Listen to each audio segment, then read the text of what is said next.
Section 2. Can there be a science of politics, or how to study international relations? In Section 1, we considered the concept of blowback in relation to American interventions in the Middle East. A cascade of unanticipated events followed from the covert support of the Mujahideen in Afghanistan and the Persian Gulf War. At least in part, these foreign interventions resulted in the rise of the Al-Qaeda terrorist group who planned and perpetrated the 9/11 attacks. Now, to be clear, I'm not saying that the United States is to be blamed somehow for those attacks, or that the people killed on that day deserved it. Far from it. Instead, I've attempted to highlight that our study and analysis of contemporary, recent, and historical political events can help us understand and even anticipate future politics and international relations. So each week, my presentations will weigh other important historical events, employing a similar kind of analysis. Starting next lecture, I will discuss the origins of the Cold War in the aftermath of World War II, and we will move on from there. I will also introduce some of the work of great political philosophers such as John Locke and Karl Marx towards understanding the ideologies that undergird the conflict between the United States and the Soviet Union, the Union of Soviet Socialist Republics, or USSR, which at the end of the Cold War eventually broke into 15 independent states, including Russia. Overall, my hope is that by providing this kind of background to the events before, during, and after the Cold War, you'll gain an understanding or an appreciation for international relations, a broad subfield of political science that emerges as a popular course of study more or less around the same time the Cold War begins. Now, this is no coincidence. At the time, many political scientists believed it was necessary to study the interactions between states, primarily the United States and the Soviet Union, in order to accurately predict coming events and prepare appropriate responses and policies. For good reason, their motivation lay in a deep fear of nuclear war that would not only destroy both countries, but the entire world and all of the humans, if not all life on it. But there was also deep disagreement and debate on what was the best approach.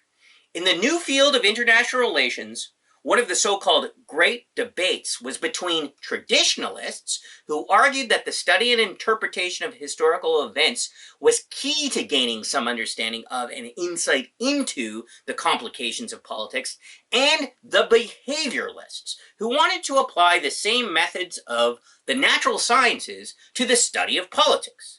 In other words, the behavioralists wondered if there could be a true science of politics, whereas the traditionalists accepted that international relations was not exactly predictable, at least not in the same way as a chemical reaction might be understood to work in a laboratory. The context of the Cold War saw the behavioralists gain in popularity. Their claim that a precise quantitative approach to political behavior could predict political events was attractive to political leaders for an obvious reason. Rather than relying on the unpredictable personalities of politicians and the outcomes of legislatures, behavioralists argued that desirable political outcomes could come by mapping data and statistical analysis. We could adapt and modify policies with confidence that we could deliver very particular ends. The idea was that by gathering enough data about the moves and countermoves associated with great power politics, you could potentially avoid global destruction, or better yet, defeat your enemy by winning the so-called chess game of international relations. Both the United States and the Soviet Union saw it as a way they could win the Cold War. David Easton, one of the founders of this approach, writes, "Behavioralism seeks to help us explain, understand, and if possible, predict the way in which people behave politically and the way political institutions operate.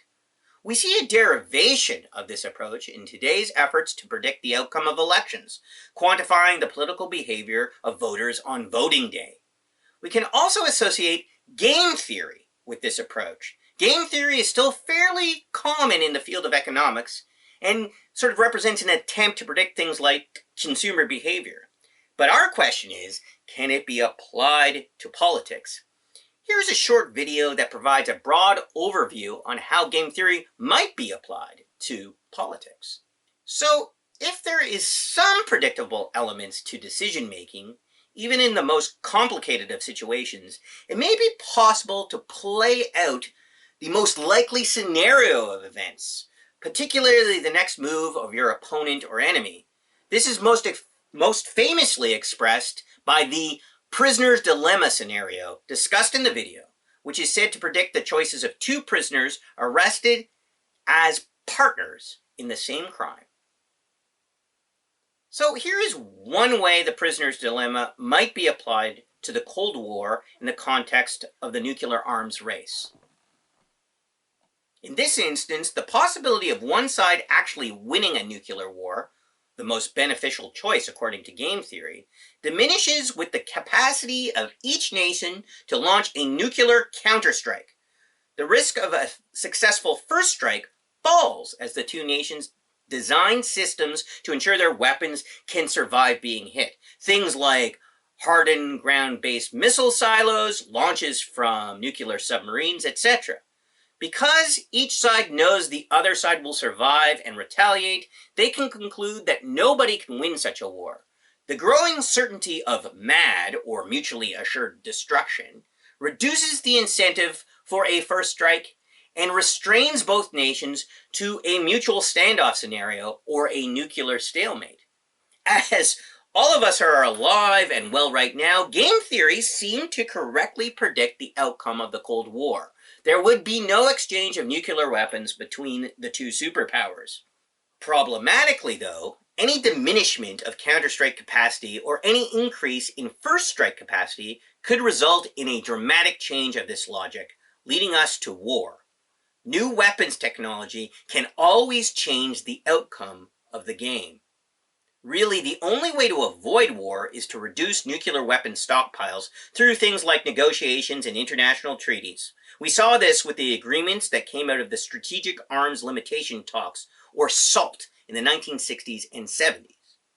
And here is where predicting actual political events and their consequences becomes much more difficult. Now we are dealing with political actors that may or may not act in a rational way, required for game theory to actually work. Unfortunately, political leaders may not always have rational ends in mind when they make decisions. For example, recently both the United States and Russia have pulled out of arms control agreements. According to UN Secretary General Antonio Guterres, this will likely heighten, not reduce, the threat posed by ballistic missiles.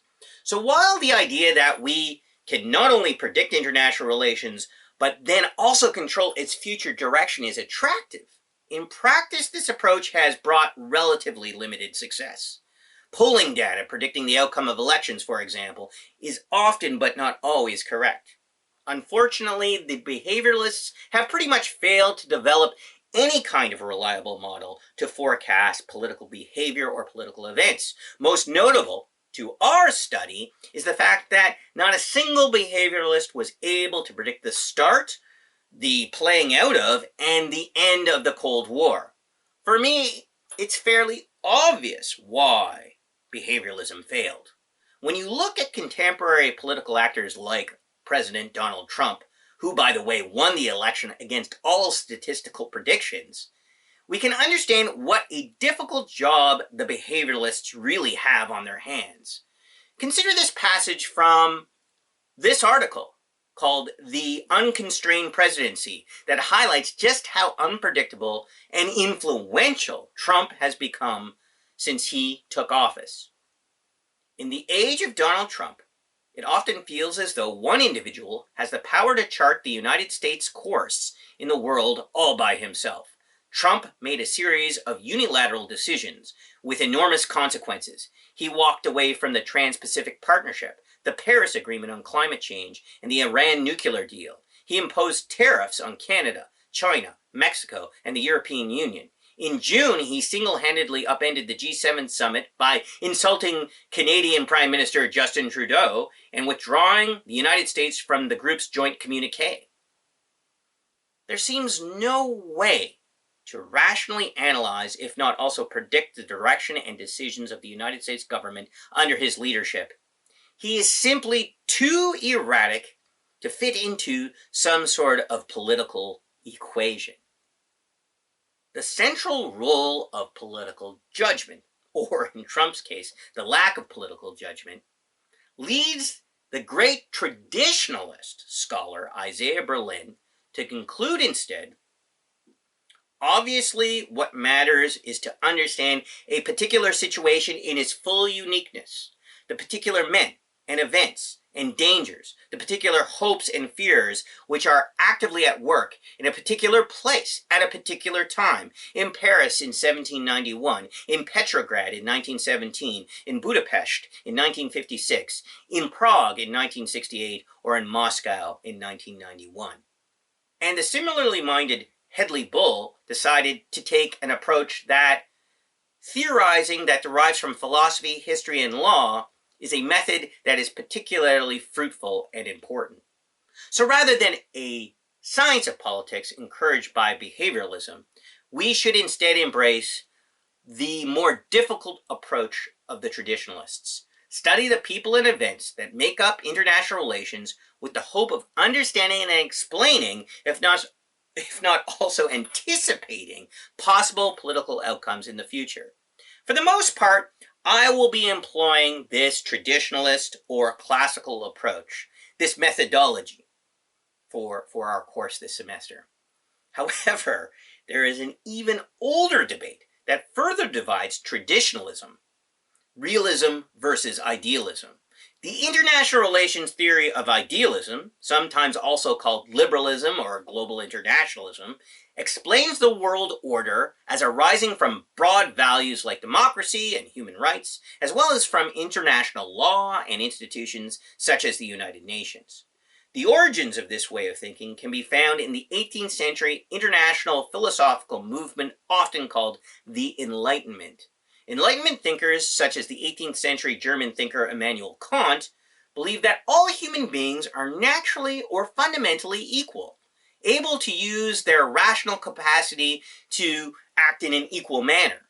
Kant argued that reality is made up only of ideas. Thus, we can pursue our ideals or ideas of a perfect world by thinking rationally and transcending the ignorance all around us. In his 1795 essay, Perpetual Peace, Kant observed, "The concept of a law of nations as a right to make war does not really mean anything, because it is then a law of deciding what is right by universal maxims through force, and not by universally valid public laws, which restrict the freedom of each one. The only conceivable meaning of such a law of nations might be that it serves men right who are so inclined that they should destroy each other and thus find perpetual peace in the vast grave that swallows both the atrocities and their perpetrators. For states in their relation to each other, there cannot be any reasonable way out of the lawless condition which entails only war, except that they, like individual men, should give up their savage, lawless freedom, adjust themselves to the constraints of public law, and thus establish a continuously growing state consisting of various nations, which will ultimately include all the nations of the world." In the early 20th century, President Woodrow Wilson adopted this idealist view. Announcing American involvement in World War I, he told Congress that the world must be made safe for democracy. Its peace must be planned upon the tested foundation of political liberty. We have no selfish ends to serve. We desire no conquest, no dominion. We seek no indemnities for ourselves, no material compensation for the sacrifices we shall freely make. We are but one of the champions of the rights of mankind. We shall be satisfied when those rights have been made as secure as the faith and the freedom of nations can make them. Then, on January 8th, 1918, he presented his famous 14-point speech, which laid out an idealist vision for the world at the end of the Great War.